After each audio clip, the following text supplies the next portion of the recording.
I am sorry Netra, please माफ कर मला.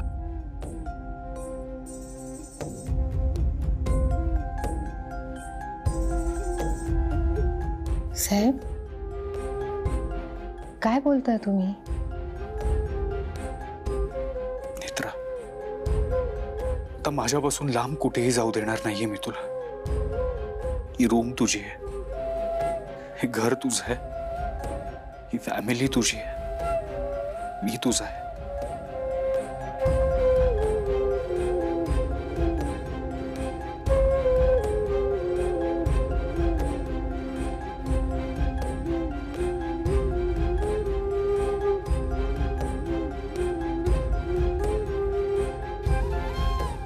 इतर तुला आता काहीही संकेत आला ना तरी मी तुला काही होऊ देणार नाहीये.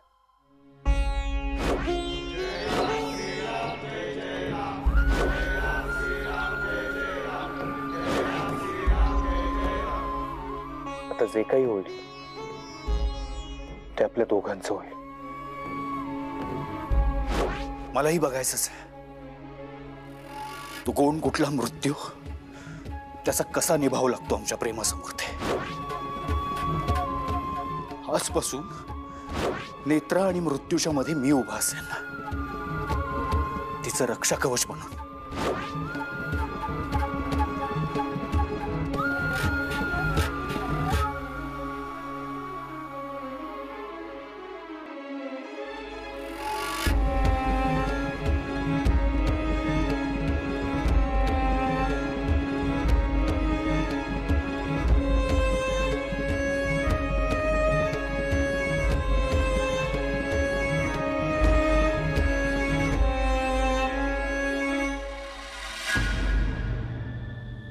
हे घड्याळ अनिलचंच आहे, व्यवस्थित आठवतंय मला.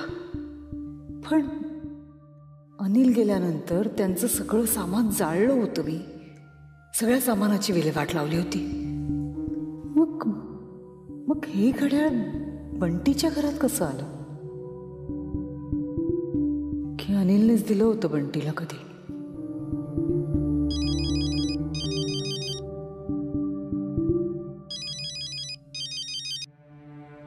बोल. शेखर आहे तिथे का गेला? गेला. मग अशी शेखर होता तिथे, त्यामुळे नीट बोलता नाही आलं. त्या विषयावर मला बोलायचंय तुझ्याशी. काय काय काय बोलायचंय? काय बोलायचंय? आधी सगळं टेन्शन चाललंय इथे. कळते का तुला? ती नेत्रा मरणार होती ना लग्नानंतर. ती जिवंत आहे अजून. काय जिवंत आहे ती? कळते का काही? त्यात बंटी गायब झालाय. शेखर सगळ्यांना खरं सांगत सुटलाय. माझं डोकं चालत नाहीये, जरा थांब. मग गांभीर्य कळतंय परिस्थितीचं तुला? कळतंय?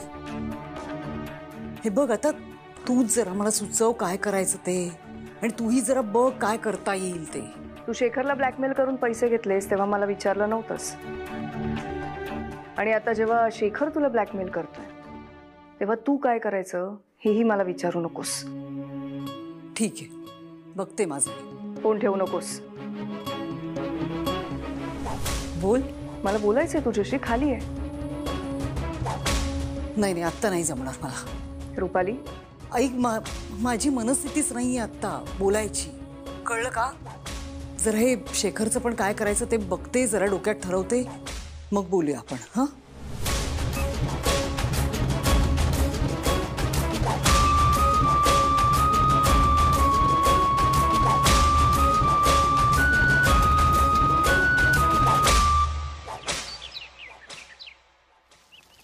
अति हुशारी करत होतास ना बिल्डोक राजाध्यक्ष. डॅशिंग बनण्याचा प्रयत्न करत होतास. सगळ्यांना हाताशी धरून मला वेठीला धरलं होतंस. आता दाखवते तुला वेठीला धरणं म्हणजे काय असतं ते. माझी लायकी काढत होतास तू. आता तुझी खरी लायकी काय आहे ना ते मी दाखवते तुला. आता हे सगळं नेत्राला सांगणार असेल ना? एक मिनिट.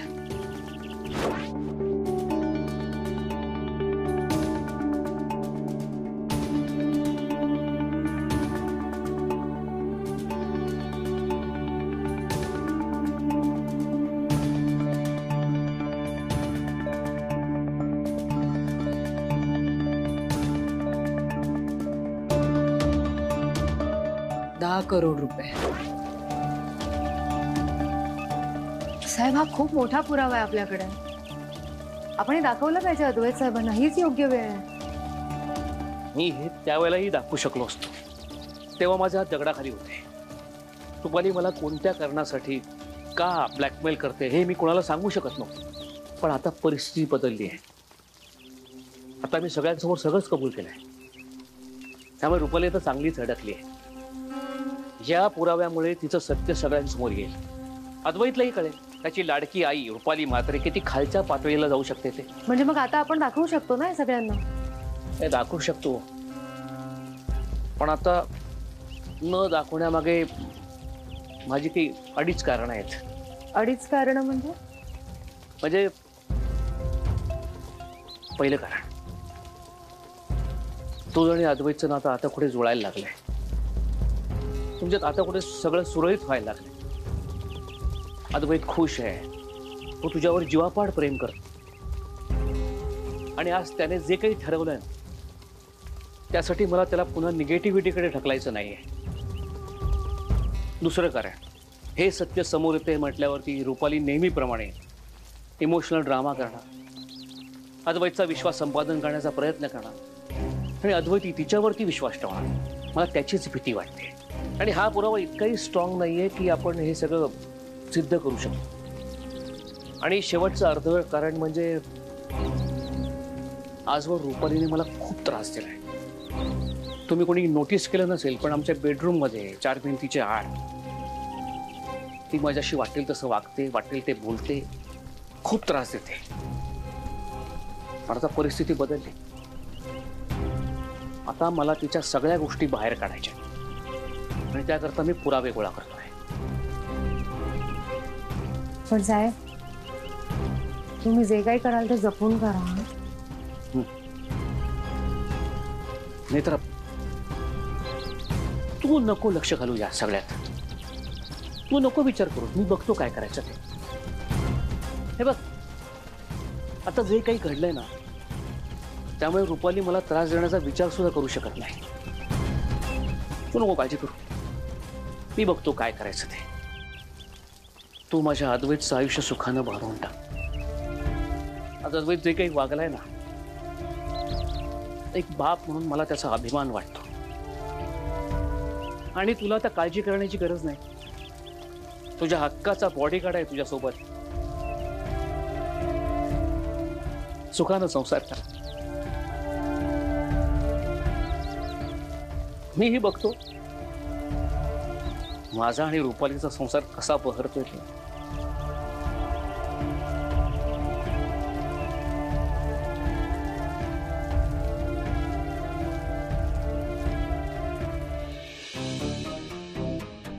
त्या व्हिडिओवरनं मला तू ब्लॅकमेल केलास. माझ्याकडनं बऱ्याच गोष्टी करून घेतल्यास.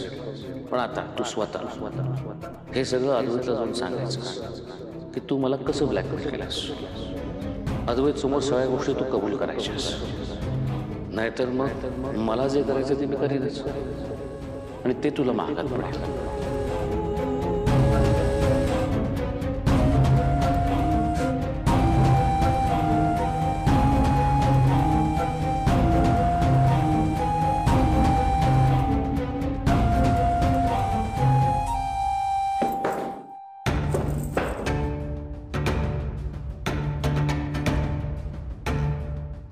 तुम्ही ठीक आहात ना?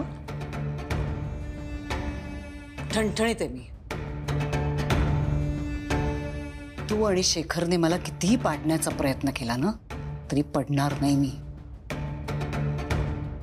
मी तुम्हाला विचारलं कारण तुम्ही बस साळसूतपणा चाव नको आणूस. तूच भरवलंस ना सगळं शेखरच्या डोक्यात, कारण तो तर बिंडोक आहे. बाईसाहेब, शेखर साहेबांबद्दल असं बोलू नका. बोलू नका म्हणजे? तो बिंडोक आहे तर तो बिंडोक आहे. तुम्ही या घरामध्ये शेखर साहेबांमुळे आहात. रुपाली राजाध्यक्ष म्हणून राहताय ना, ते फक्त त्यांच्यामुळे. कोण रुपाली राजाध्यक्ष? रुपाली म्हात्रे. मी रुपाली म्हात्रे होते, आहे आणि याच्या पुढे रुपाली म्हात्रेच राहणार. मी काय करू शकते चांगलं माहितीये तुम्हाला, तरी गृहीत धरताय मला.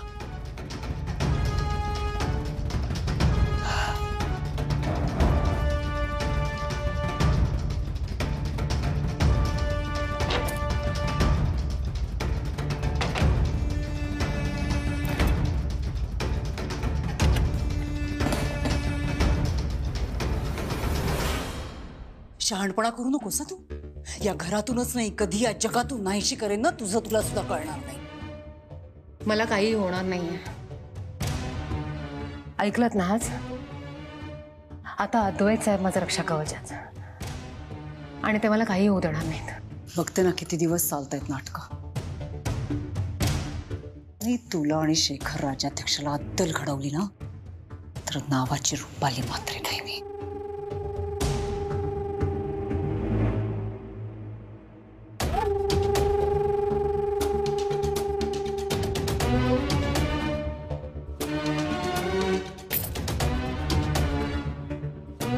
एक विचारू तुम्हाला, तुम्हाला कधीच असं नाही वाटलं की आपण हे सगळं बदलायला हवं? हे जे काही चुकीचं वागतोय ते मागे सोडलं पाहिजे, एक चांगलं नवीन आयुष्य सुरू केलं पाहिजे. या घरातली माणसं आपल्यावर एवढं प्रेम करतात, आपणही त्यांच्यावर थोडं प्रेम करून पाहावं.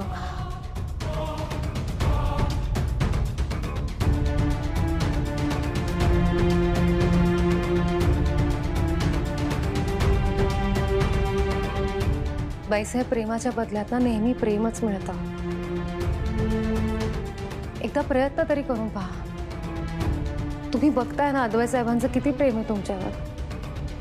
ममता मावशींपेक्षा जास्त प्रेम ते तुमच्यावर करतात. शेखर साहेबांचं तुमच्यावर किती प्रेम होतं, आणि तुम्ही काय केलं? तुम्ही फक्त सगळ्यांना फसवलं. कधीच तुमच्या मनामध्ये अपराधीपणाची भावना नाही आली. भाईसाहेब, तुम्हाला माहित नाही तुम्ही किती नशीबवान आहात ते. एवढं सगळं करून सुद्धा तुम्ही आजही या घरात राहताय. एवढी पापं करून सुद्धा देवी आईने तुम्हाला कोणती मोठी शिक्षा नाही दिली, कारण कदाचित देवी आई सुद्धा तुम्हाला संधी देऊ पाहते. अजूनही वेळ आहे बाईसाहेब, गोष्टी बदलू शकतात. तुम्ही या घरात राहून सुद्धा कधी या घरातल्या झाला नाहीत, कारण या घरातल्यांना कधी तुम्ही आपलं मानलंच नाही. एकदा त्यांना आपलं माना, हे घरातले सुद्धा तुम्हाला आपलं मानतील. एकदा प्रयत्न तर करून पहा.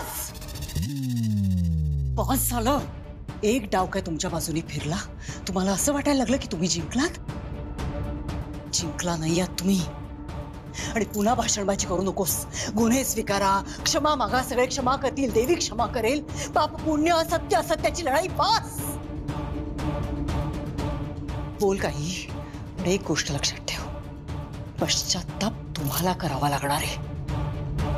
ही रुपाली मात्र स्वतः काही विसरत नाही आणि समोरच्याला विसरू देत नाही.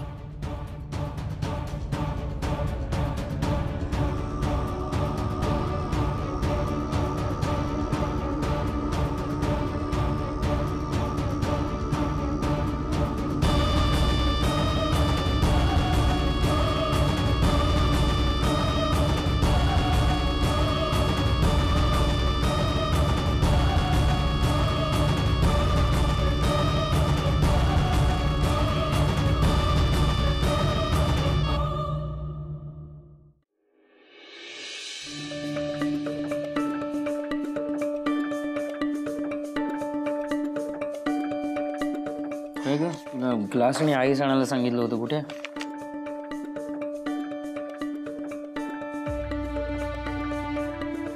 बापरे, आता काय नवीन गिफ्ट हवंय? गिफ्ट नको रे. मग आज ड्रिंक नको करू ना प्लीज. काय झालं फाल्गुनी, बरी आहेस ना तू? हा, पण आज आपण मस्त गप्पा मारूया प्लीज ना, प्लीज. बर, बोला. मी काय म्हणते, अद्वैत भाईजी आणि नेत्राबद्दल तुला काय वाटतंय? काय वाटतं म्हणजे? मस्त कपल आहे. मस्त नाही, बेस्ट कपल्स आहे. आता मी किचन मध्ये होते ना, तर अद्वैत भाईजी नेत्रासाठी मस्त कॉफी घेऊन गेले. How romantic no. आपल्याला प्रेम करणारा माणूस आपली लाईफ मध्ये असला ना, सगळे किती छान होतं ना. म्हणून मी नेत्राला लाईफ टाइम थँक्यू बोलू शकते. नेत्रामुळे माझा प्रेम माझ्या तेजस मला परत मिळलंय. खरं नेत्रामुळे आपल्याला आपलं प्रेम मिळालं. मला माझ्या बाबांना बघता आलं, शेवटचं का होईना भेटता आलं त्यांना.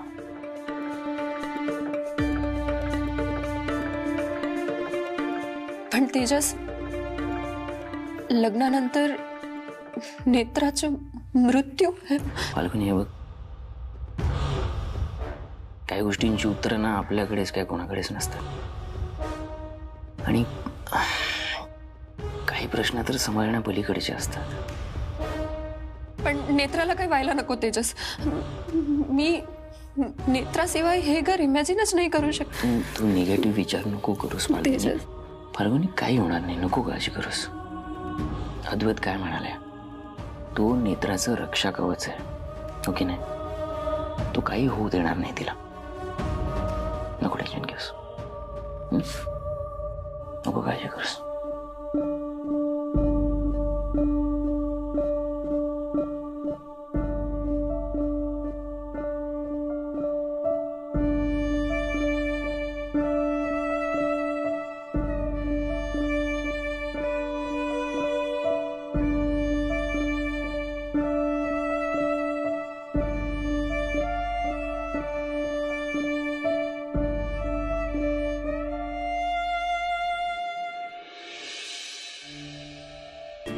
Netra madam, coffee. आता हा सहज. साहेब, मला सांगायचं ना, मी घेऊन आले असते. नेत्रा, आत्ता मला बनवायची होती कॉफी तुझ्यासाठी. ओके, घे.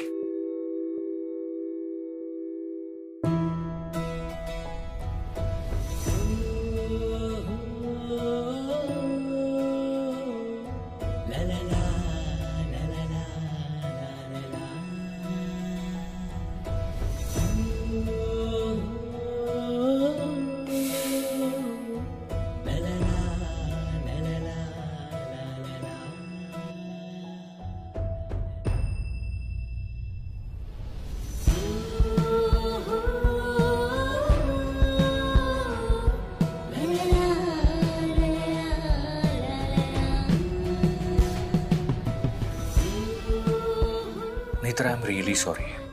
छान झाली आहे coffee.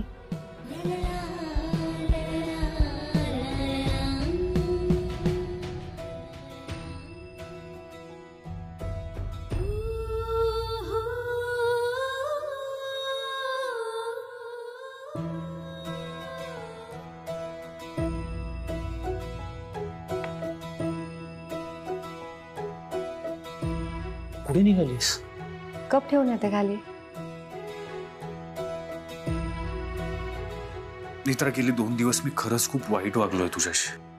I am really sorry. मी साहेब, आता नको ना तो विषय. नाही नेत्रा, पण या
काय झालं, असं का बघताय?